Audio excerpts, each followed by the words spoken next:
good morning morning না বলো morning good morning মানে কি সুপ্রভাত আচ্ছা কি শিখলাম গুড কি শিখলাম বলো আচ্ছা কি শিখলাম দিনের বিভিন্ন অংশ কখন কি বলতে হবে ঠিক আছে সবার সাথে বলো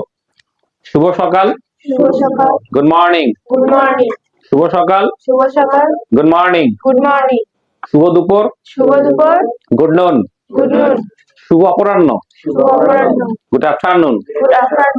শুভ শুভ সন্ধ্যা গুড ইভিনিং শুভরাত্রি গুড নাইট আমরা কি বলি গুড নাইট তাই না ইউজুয়ালি ইউজ করি আছে গুড মর্নিং এটা আছে গুড নাইট রাইট ওকে এখন সবার সঙ্গে বলো good morning dear student good morning teacher good morning teacher বলো teacher good morning teacher good morning ও ও ও কি হবে ও মর্নিং গুড মর্নিং মর্নিং না বলো মর্নিং ওকে আবার বলে তাহলে good morning student good morning teacher right ওকে